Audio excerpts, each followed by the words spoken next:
Good morning everyone. आज हम discuss कर रहे हैं अपना जून 2025 का लो के एग्जाम के एमसीक्यू। एमसीक्यू अगर बात करें बेटा, सिंपल आए थे। एक दो एमसीक्यू में कह सकता हूं टेक्निकल था, बाकी नॉर्मल एमसीक्यू थे। एक बार हम डिस्कस करते हैं उनके क्या आंसर थे। सबसे पहला बेटा, लोक अदालत और people court have been establish by government to settle dispute by way of. Lok Adalat और people court establish by government. आपने एक टॉपिक पढ़ा होगा बेटा, ऑल्टरनेट डिस्प्यूट रेजुलेशन, और ये आपने फाउंडेशन में भी पढ़ा था बेटा।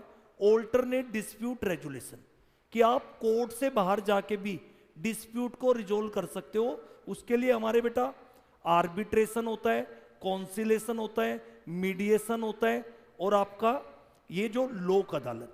तो ये जो लोक अदालत और पीपल कोर्ट है, गवर्नमेंट ने स्टैब्लिश की है कॉन्सिलेशन। तो पहले का आंसर क्या है बेटा? कॉन्सिलेशन। अगर आप वैसे भी देखो, अगर नॉर्मली भी लगाओ बेटा, इसका आंसर कॉन्सिलेशन। भैया ये तीनों चीजें क्लियर ही नहीं कर रही है उसको।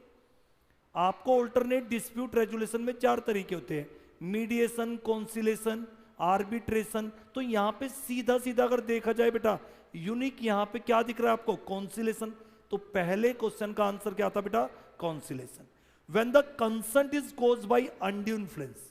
अगर आपने, ये टॉपिक किस पे था बच्चे? Free consent. आप सभी को पता है बेटा, पार्टी की कंसेंट फ्री होनी चाहिए। और फ्री कंसेंट कब मानी जाती है? अगर कंसेंट 5 तरीके से ऑब्टेन ना की गई हो।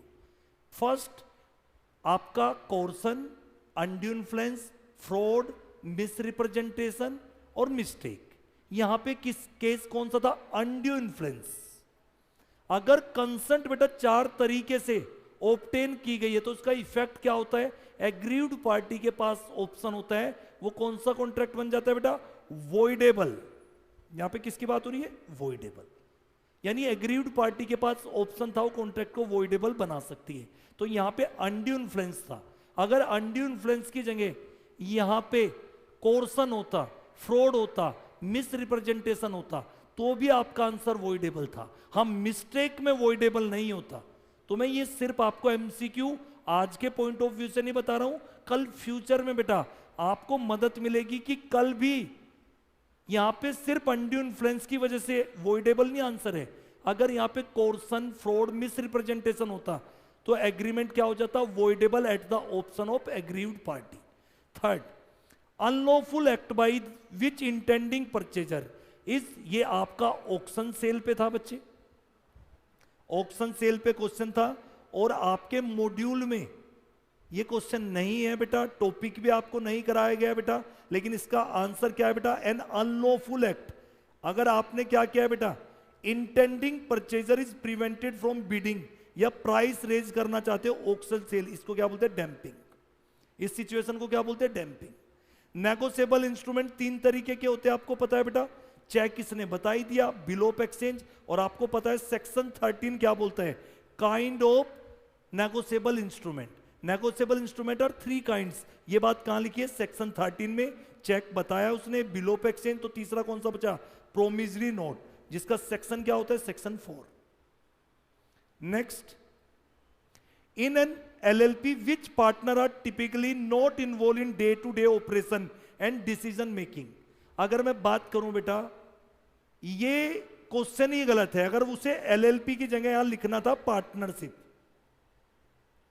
अगर कहीं ना कहीं देखा जाए LLP की जगह क्या होता? पार्टनरशिप में आपने टाइप ऑफ पार्टनर पढ़े हैं, sleeping partner, active partner, dormant partner, nominal partner, जो अपना नाम यूज करने के लिए दे रहा है बेटा। तो कह रहे कि कौन सा पार्टनर है। अब बच्चों ने गलती क्या की? कई बच्चे लिमिटेड पार्टनर लिख के आए, और ये पार्टनरशिप से क्वेश्चन नहीं था, LLP से क्वेश्चन था। मैं कहूंगा कि क्वेश्चन की भी थोड़ी सी ड्राफ्टिंग है। तो इसका आंसर बेटा क्या है? Nominal partner. आंसर क्या होगा बेटा इसका? नॉमिनल पार्टनर, जो सिर्फ अपना नाम देता है, अपने नाम के लिए पैसा लेता है, पर डे टू डे ऑपरेशन में, डिसीजन मेकिंग में इन्वॉल्व नहीं होता। तो इसका सही आंसर है नॉमिनल पार्टनर। फिटनेस सर्टिफिकेट आपने पढ़ा है बेटा। फिटनेस सर्टिफिकेट यंग वर्कर को, यंग के अंदर 2 चीजें आती है, चाइल्ड एडोलसेंट। चाइल्ड का मतलब यहां पे क्या, 14 से कम साल का तो फैक्ट्री में काम ही नहीं कर सकता। चाइल्ड का मतलब 14 टू 15 और एडोलसेंट का मतलब 15 टू 18। तो कह रहा है कि फिटनेस सर्टिफिकेट यंग वर्कर का कौन ग्रांट करता है, सर्टिफाइड सर्जन। Certified surgeon. कुछ बच्चों ने इंस्पेक्टर ऑफ फैक्ट्री भी किया है।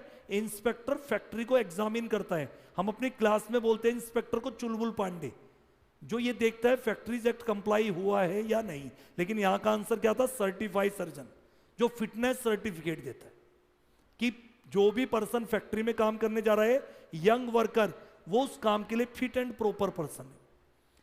Who among the following is not principal employer. आपने पढ़ा होगा बेटा, एक एम्प्लॉयर होता है इमीडिएट एम्प्लॉयर, एक होता है प्रिंसिपल एम्प्लॉयर। लेकिन यहां पे बेटा क्वेश्चन को ध्यान से पढ़ा करो, गलती कहां होती है। क्वेश्चन में पूछा था कौन इनमें से प्रिंसिपल एम्प्लॉयर नहीं हो सकता। ऑक्यूपायर वो होता है जिसका कंट्रोल होता है, owner of the factory. Occupier agent भी हो सकता है, owner of the factory, occupier of the factory, और डेथ के केस में लीगल रिप्रेजेंटेटिव ऑफ ओनर। तो इनमें से कौन सा प्रिंसिपल एम्प्लॉयर नहीं हो सकता, लीगल रिप्रेजेंटेटिव ऑफ कॉन्ट्रैक्टर। तो आंसर था बेटा इसका D. Next, after buyback A company shall not make a further issue.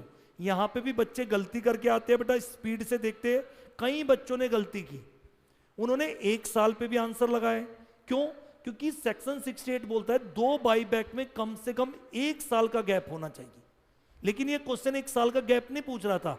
अगर आपका जैसे ही बाईबैक कंप्लीट हुआ तो सेम काइंड के आप फर्दर शेयर इशू नहीं कर सकते हो। कितने साल तक बेटा, विद इन 6 मंथ। तो इसका आंसर है 6 month. Every company limited by share.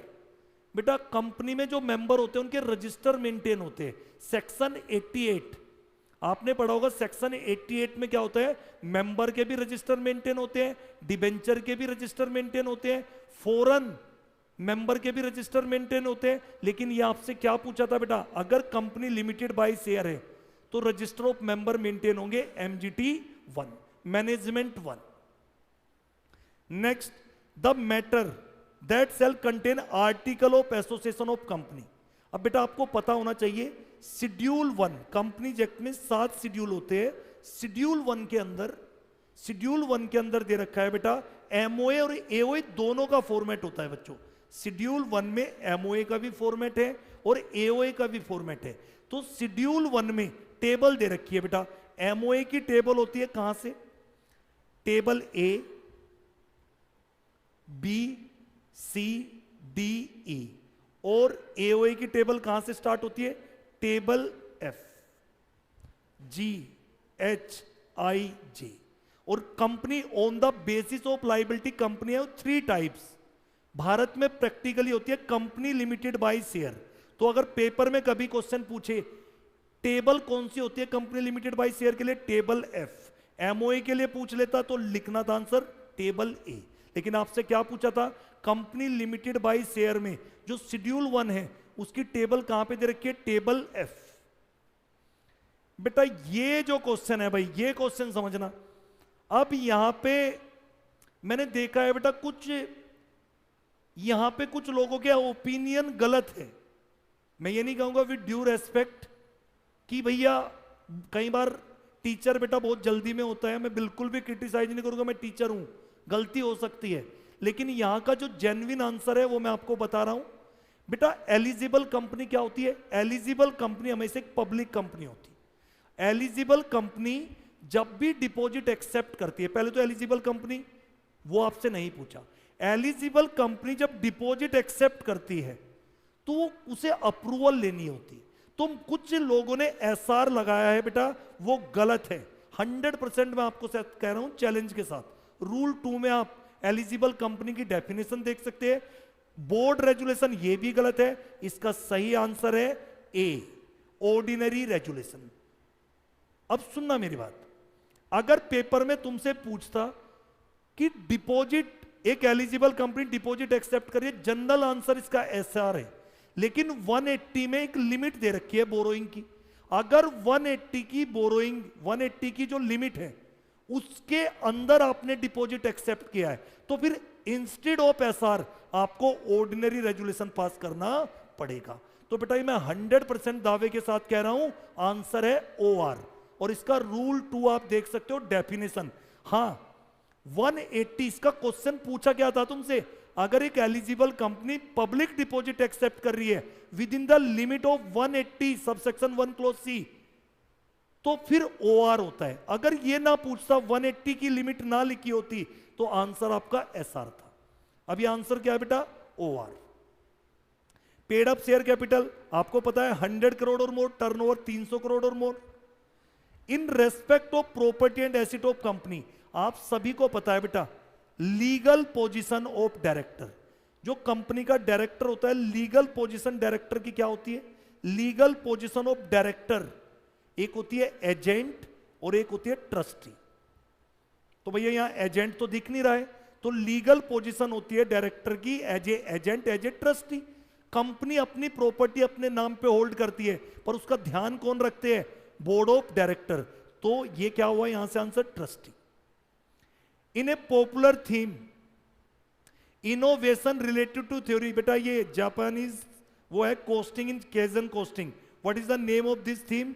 Continuous improvement. यानी वैल्यू चेन भी कई बच्चे लगा के आए होंगे, वैल्यू चेन के अंदर एक टॉपिक था कंटिन्यूअस इंप्रूवमेंट।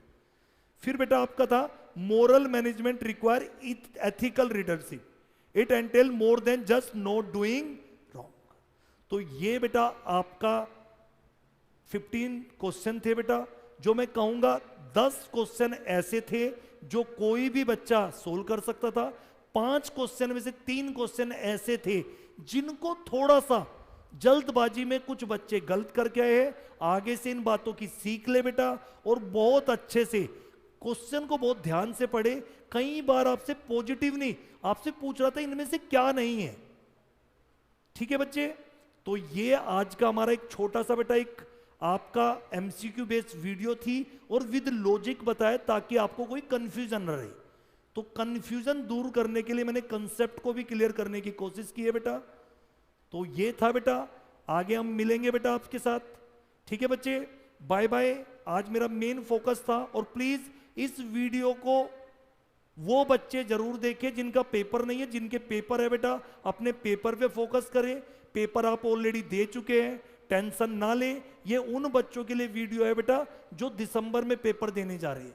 तो जिनका पेपर हो चुका है बेटा, इग्नोर करे, पेपर दो आराम से। कोई MCQ वीडियो तुम्हारे लिए नहीं है, ये उन बच्चों के लिए जो दिसंबर में जा रहे हैं और जानना चाहते हैं पेपर में क्वेश्चन कैसा आया था, उनका आंसर क्या होना चाहिए था। तो ये स्पेसिफिकली दिसंबर के लिए वीडियो है बेटा। आप अपने पेपर दे, प्लीज किसी भी MCQ को देखने की जरूरत नहीं, सिर्फ दिसंबर के लिए मैंने ये वीडियो बनाई है। जो भी दिसंबर स्टूडेंट है बच्चे,